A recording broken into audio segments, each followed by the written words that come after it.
Hello and welcome into another edition of State of the Sun Devils alongside Jesse Morrison and Damon Allred. I'm Jeremy Schnell.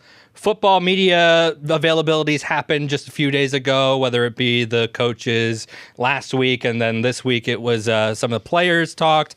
But first, let's congratulate Jesse Morrison on becoming the full-time producer of the Wolf and Luke Show. Thanks, guys. Congratulations, Jesse. Yeah. I appreciate it. Also, congratulations to the hockey team as they are heading to Minnesota to play in the next round of the NCHC tournament. We will get into their run so far in this tournament in just a little bit. But first, and this is the last time the NCHC tournament's going to be held in St. Paul. I think in the future they're going to just do all campus sites, which I support that move. I think that's super cool. Yeah, so Damon, you were there with the players as they spoke the other day, and you said that the culture that Kenny Dillingham has kind of set over his first two seasons was very prevalent, as we've seen throughout the first two seasons as well. Yeah, the mantras that we keep hearing from Kenny and the coaching staff and the player leadership, really, you know, from the smart, tough, the ball, the team stuff, all the way down to have more fun working harder than anyone in the country, which if you talk to the 13 players that I talked to the other day, almost every single one of them mentioned that have more fun working harder than anyone in the country. Like that. You see those videos of the weight room where CJ Fight is setting personal records and squats and the whole team is getting behind him. Like, that is exactly what the coaching staff is talking about when they talk about have more fun working harder than anyone in the country. Everyone has accepted that as like the identity of the team in the offseason, and they're just going to work. I think what we're going to get into today is we're going to see a lot of, you know, the fruits of the offseason. Yeah. And Jesse, it's about expectations now, right?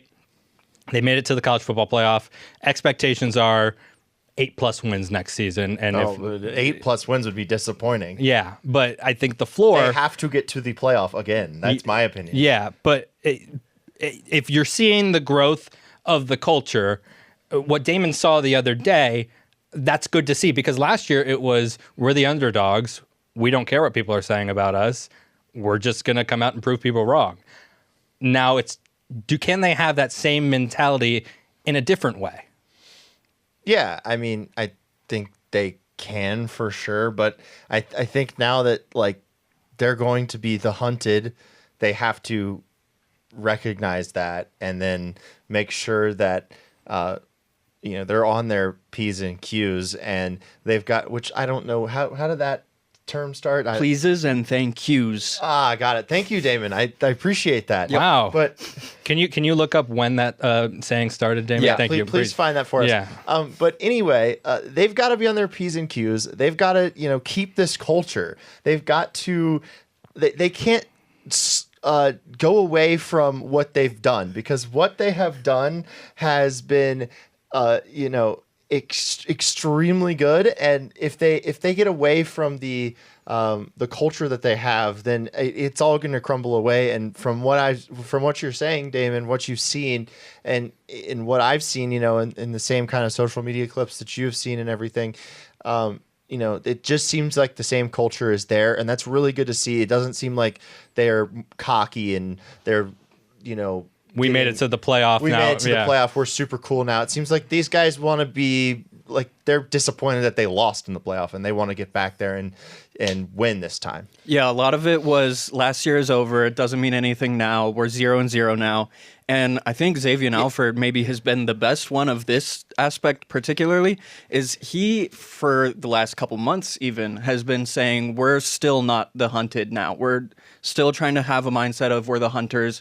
We're trying to be the ones that are in that position. I mean, if you really want to say this, like, they won the Big 12 championship, but they still didn't win the national championship. So right, and the Big 12 right now is seen as the fourth best conference. Yeah, if you really, if you want to walk around and act like, oh, it's so cool, we won the Big 12 championship, that's cool and everything, but I think these guys probably want to walk around and be like, oh, we're the Peach Bowl champions, we're the or we're the Fiesta Bowl champions or the Sugar Bowl champions, and we want to be the national champions instead of just, oh, we're the Big 12 champions. That's cool and everything, but and according to some analysts, not only is the Big 12 the fourth best conference, some analysts are saying it's the fifth best conference. Yeah, that's ridiculous. With the Mountain West and the newly formed Pac-2, 6, whatever it is now. But yeah, so like I said, to have that mentality of being the hunter, right, Damon, of the mentality of like nobody believes in you. Nobody believed in ASU that they could stay with Texas, and they did. I still think if they get to, that position again this year and they're playing in Ohio State or, a Michigan or somebody like that, I don't know why I just went to the two arch rivals there, but I did. If they're playing those schools, everyone's going to count them out again. So I think they can still have some of that mindset, just not in Big 12 games, because in Big 12 games, they're going to be the hunted. And they've got to make sure that they focus in on being the hunted in that aspect and just not losing the culture that they built last season when they were the hunters the whole year. And that kind of segues into our next conversation, and it's about leadership, but specifically from the quarterback position and with Sam Leavitt. Leavitt coming into his second season as the starter at ASU. His last season as the starter at ASU. I know you've been saying that, and that's what I'm going to talk about, because we saw that step that Leavitt took mid-season last year after his injury, right? Yeah. Coming into the game after the injury and just being able to take over games when the run game wasn't necessarily getting it done. Listen, which was rare with Cam Scadaboo, and this year's running back group is possibly deeper than what they had last year, and we'll get into that in just a minute. But with Sam Leavitt, the clips that we've seen from him, the mentality that we hear that he has, we should expect him to take another leap this season coming in as the starter in his second season. Yeah, you talk about the work ethic aspect of Leavitt. I think it's what makes him special is just that competitive fire to always want to work and get better. We didn't see what he looked like with a full offseason under his belt last year. Obviously going through the portal situation and having to win the job in spring and through fall camp, even not being named the starter until fall camp.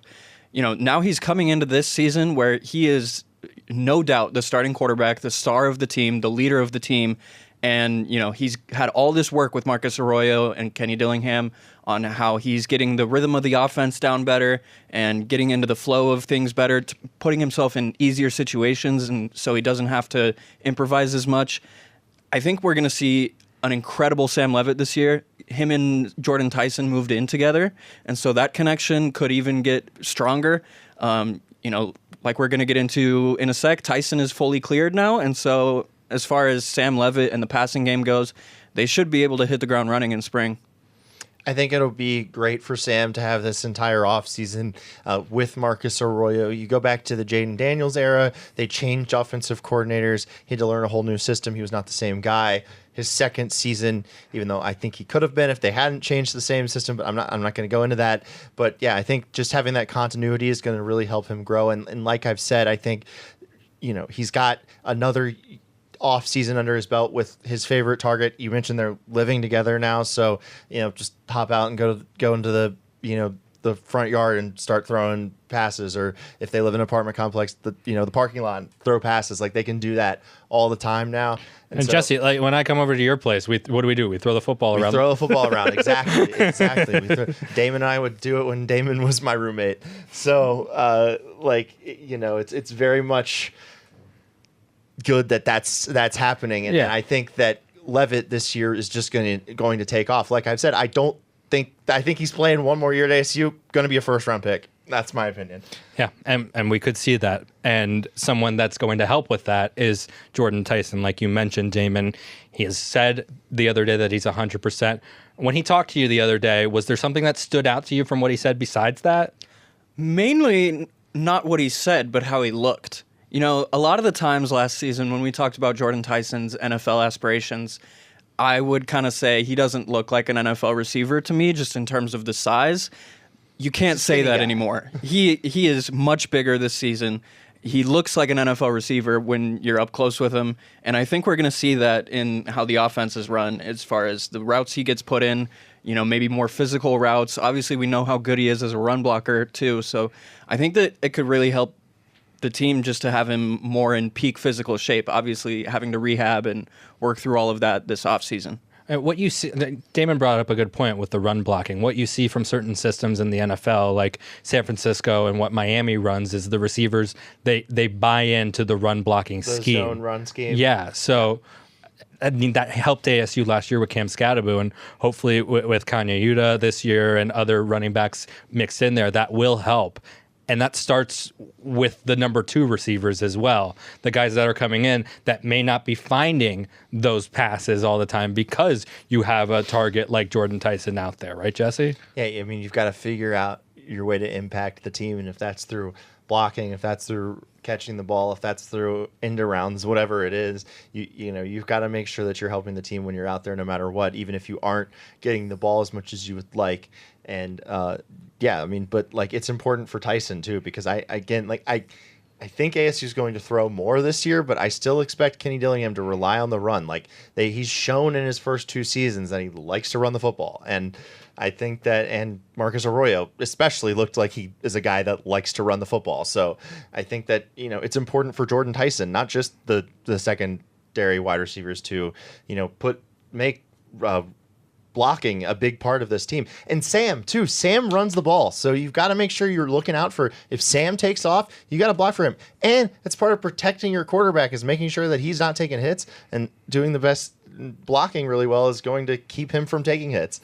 Yeah. And Damon, you saw the other day as well, Malik McClain, Jalen Moss. Those are the 2 guys that we're really talking about when we talk about this wide receiver 2 competition. What do you expect from them this coming season? And in this camp, actually, let's not look too far ahead, but what do you want to see from them in this camp, this spring camp? It's funny. You ask Hines Ward, the wide receivers coach, what he's looking for out of the wide receivers in the spring, and he just says knowing the playbook. Which, I mean, in spring camp, we're starting pretty much from ground zero with a new team, and obviously this team has a lot coming back from the team that made the run last year, but, these guys got to learn the playbook. Malik McClain, we talked about last year. A lot of the reason he struggled to come on last season, and eventually did later on in the season, was because of how he learned the playbook and got things better under his feet. But Jalen Moss, I mean, we talked to him the other day. He said he's looking forward to run blocking, even though he's normally played at 160, 170. Yeah, looking forward to it. His tape looked really good. A lot of it will remind you of Jordan Tyson if you go look at it. But I think those are the 2 biggest contenders for wide receiver 2. There's guys like Derek Eusebio in the depth chart as well that you expect to be in the rotation. What he can catches. do. I think he's a candidate for breakout Sun Devil this year. Took a screen pass to the house in Tucson. Yep. And yeah, I mean, the wide receiver position, it's going to be the newest one of the season, but I think there are pieces there where it can be good. And then you move on to running back, and Kanye is definitely, like, it's his job to lose, it feels like. But having Kyson Brown and Raleek Brown coming back, you definitely feel good about where that room is. Yeah, and we'll talk more about these groups as practices start up, and what we're seeing in terms of how they're running, what they're running behind, stuff like that. But I do want to get real quick, the offensive line's jumbled up a little bit. Ben Coleman is going to take over that center position that Leif Fontanu left. He graduated and did a good job at the Big 12 Pro Day yesterday. But I think he'll go in one of the first 3 rounds, by the way. You think so? Yeah. Mel Kiper was pretty... I think it was Mel Kiper yesterday on the Wolf and Luke show that said that he really likes Leaf. So that's interesting. A lot of things to like about Leaf. I think Leaf is a player that can really excel at the next level for sure. Yeah. So I mean, it's jumbled up a little bit. We'll see what it looks like. But it was actually just Kenny Dillingham. It was Daniel Jeremiah and Kenny Dillingham talking about it. It was not Mel. So let me correct that. Yeah. But so we will see what this offensive line looks like. I was pretty harsh on them after the Texas game.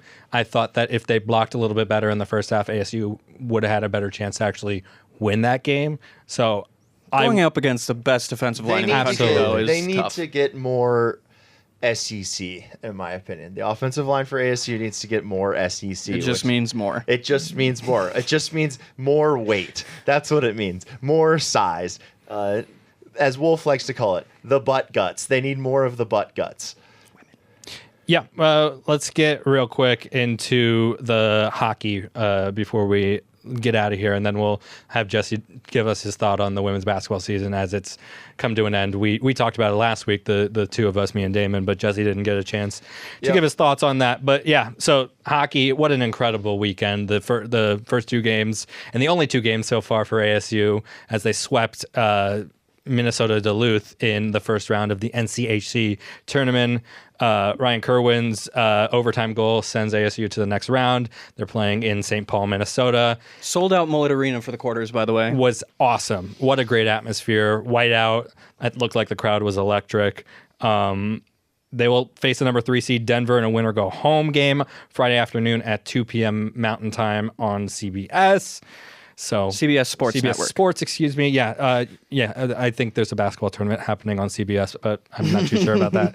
But yeah, very excited for the hockey team. And, this is a huge game because any other year in this conference, the number 2 seed would make it to the NCAA tournament no matter what. But we've seen upsets all around, including one in the Big Ten. I believe Penn State lost the other day. I'm not sure if it was Penn State or another school, but someone lost and the number 9 seed moved on.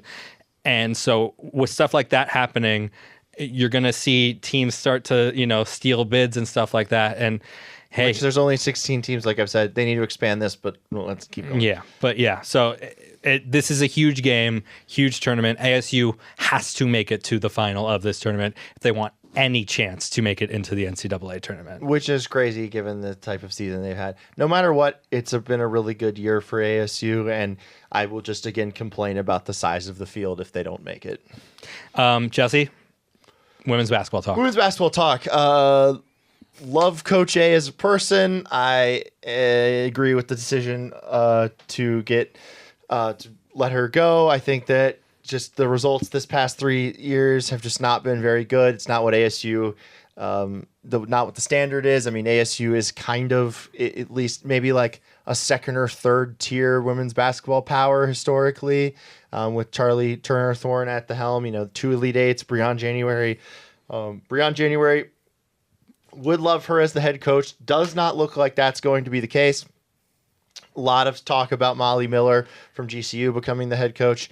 I think that's a great hire as well. She's had a terrific season there. I've got them upsetting in the first round 4 seed Baylor. I think Baylor overrated team, but I also think GCU's good. Potential future regular opponent for Molly Miller. Potential future regular opponent for Molly Miller, Baylor. So she's going to get a look at the Big 12 early in this tournament. So I think that I mean, she knows the Valley. She's been here for a few years now. She had tremendous success as a Division II coach. Now she's having tremendous success as a Division I, mid-major coach. I think it's time for her to take the next step. And I think, the only problem with this is that GCU has a ton of seniors, so it's not one of those situations where she can take the job and bring a bunch of her players back over here. Because I think she'll figure it out. Yeah, she'll figure it out. But I'm just saying, not going to be one of those situations where she just waltzes right in here and they're immediately good. I think it's going to take a little bit of time to build. But I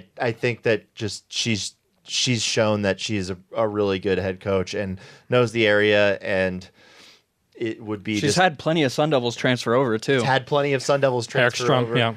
Yeah, so I think they gotta pull the trigger. Yeah, hire Look her. at that. And I think from what we've seen, apparently Missouri was involved in possibly wanting her So as is well. Arkansas. She's from Missouri, and Arkansas. So if ASU can secure her as their next head coach over 2 SEC schools, I think that would be a home run hire. Yeah, it would just mean more for ASU. Okay. And then finally, softball is playing against U of A this weekend. If anyone wants to make the drive down to Tucson and see that, they're playing really well right now. Graham said on Burns and Gambo that I think they're ranked right now. Mm-hmm. So softball team doing a good job. This rebuild, since what we saw a couple years ago, has continued to grow. So hopefully the softball team continues to do well and takes care of business against the Arizona Wildcats. And I have your P's and Q's update if you want it real quick. I was wrong. It was 17th century taverns where they were measuring pints and quarts. Wow. P's and Q's. 17th century. But why were you minding your pints and quarts? Because you got to watch your alcohol intake. Good one. Yeah. Yeah, for sure. Yeah, you definitely got to do that. Yep. All right. That's going to do it for this edition of State of the Sun Devils. Thank you so much for listening and watching. You can find us on all forms of social media at AZ Sports Devils, where you can find us. You can find all of Damon's articles on the Arizona Sports app and ArizonaSports.com, presented by Refi. Which, real quick, let me plug something. We have stories up on on Ben Coleman moving to center, and we have a story up on Kendrick Breedlove, who we didn't get into today, but we will down the line. Him likely filling in for Shamari Simmons at nickel. We have stories up on both of those things, so you guys can check that out. Yep. Cool. Thanks so much for listening. For Jesse Morrison, Damon Allred, I'm Jeremy Schnell. We'll talk to you soon.